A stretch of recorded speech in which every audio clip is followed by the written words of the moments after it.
what is heaven and what is hell? That is one of the most important questions you can ever ask.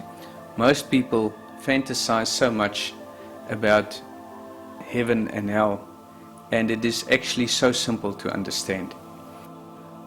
We are all basically born in hell because we are born in darkness. When somebody turns off the lights, I'm going to get hurt. I'm going to fall into traps, I'm going to fall into pits, and I'm going to injure myself. And that is what life is. We suffer because we are separated from God. And the only way that we can become one with God is by the light, Jesus Christ. The darkness is the thoughts of the human mind which controls the body, which is also the senses. Let us assume that I am an alcoholic or a drug addict, and I leave my body. My mind will remain exactly the same, but I will not have the body. The mind is what is addicted to the alcohol or the drugs, not the physical body. The mind which controls the body, because the body is merely a piece of dust which returns to dust. The body we are captivated into is actually a gate which can lead us to God if we understand the principle of being born inside the human body. While we are inside the body and we crave the things of the flesh, we will also crave the things of the flesh when we leave the body. Is that not true? If I have to leave my body now, what will change? Nothing will change. I will remain me. You will remain you. If you were controlled by the mind, you will be controlled by the mind. If you were controlled by God, you will still be controlled by God. That is our struggle. If you were controlled by alcohol and you left the body, you will still crave the alcohol or the drugs if you're a drug addict. But you won't have the body to pick up the glass, to drink it, because you will not have the physical body.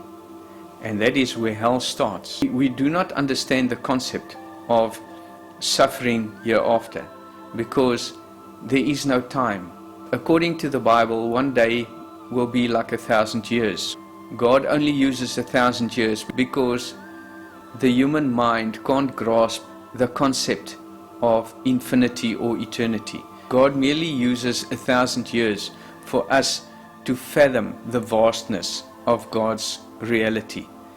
After I left my body and I have to wait a year for another body, I will be waiting 365,000 years. So, yes, there is a hell, but it is not a physical place where you will burn in a physical fire, because the spirit can't burn in a physical fire. Once you leave your body and you want to burn that spirit, it can't burn. The spirit can't physically burn. All the senses will remain in control, and that is what hell is. Heaven is when we escape the senses. Heaven is when we become temples for Jesus, and Jesus, the light, makes his abode within us, and we are converted into spiritual beings. In other words, the path we walk, this path is to control and conquer the mind. Everything we used to do which we loved, we stop doing. Everything we loved, we will leave, because we will know and realize that once we leave this body, we can take nothing with us. We came in naked, we will leave naked. But while we are inside the bodies, we must seek and find the kingdom of God. In other words, we must become temples for light instead of temples of darkness, which we were when we were born. So heaven is escaping the mind and conquering the human mind and remaining with God eternally. God bless you.